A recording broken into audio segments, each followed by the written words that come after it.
Okay. I've heard all the counter side of my opinion of justifying, no pun intended, why we need to spend this excessive amount of money on the Justice Center. I've heard we need to have a safe building, so we have to spend another $125 million. Now we have another judge that needs a place to sit. That's a new one. That's why we need another $125 million. It didn't include furniture. That's the type of response I get. The reality is we had consultants that must have been incompetent in the inception process of this project that either miscalculated how much the estimated cost should be for the county campus or something really went wrong. But I think $281 million is a lot of money, let alone over $400 million. So I'm of the mindset that $281 million is high. And just take One Montgomery Plaza, for example. We have a $3 million elevator in the garage. We have a $25 million facade project. This 5-year capital plan that's proposed today does not fit in the window the interior renovations of One Montgomery Plaza, which according to the 2017 article was estimated to be $33 million. So we know that'll go higher. That's the trend. Everything keeps going up. So that's about $61 million just at One Montgomery Plaza. But I can't justify to the public the amount of money we're spending here at the campus project. As far as the project labor agreement, I'm sure you're all well aware what I mentioned earlier in the year.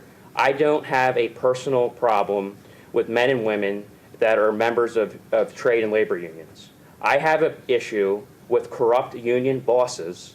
One is John Doherty, that was indicted earlier in the year, that are convicted of, or many in some cases, we'll see what happens with him, that have been convicted of corruption and bribery and things like that at the expense of hardworking men and women that are members of the unions that pay dues and politics occurs with their dues. That's where I have a problem. So what I'm offering is complete common sense. I believe the vast majority of the public continues to agree with my stance on this project. And it's very unfortunate that you don't see it this way. I think your argument's very flawed. It's very weak. I've also heard the argument of we have to spend another $125 million to make sure the building's accessible. This current plan has less parking spots than the current amount of parking spots across the street. Reflected in the budget is $26 million for ancillary parking because we're going to have more parking spots. So the safety argument is bogus. The parking argument is accessibility is bogus in my opinion. There's totally no way to argue the benefits of a project labor agreement. And over $400 million of tax-exempt construction is bogus as well. So I'm on the same mindset. I haven't changed. And I think it's unfortunate because later down the line, we're really going to be hit with debt obligations, and it's going to lead to future tax increases. And it's all because of this county campus project.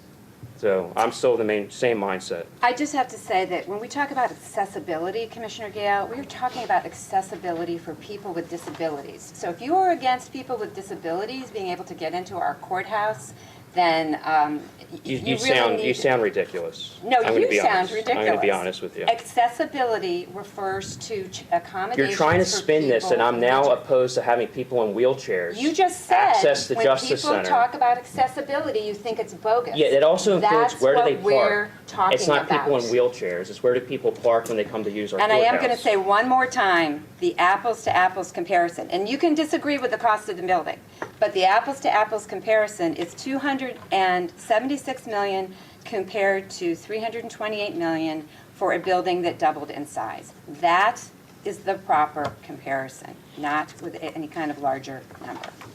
All right.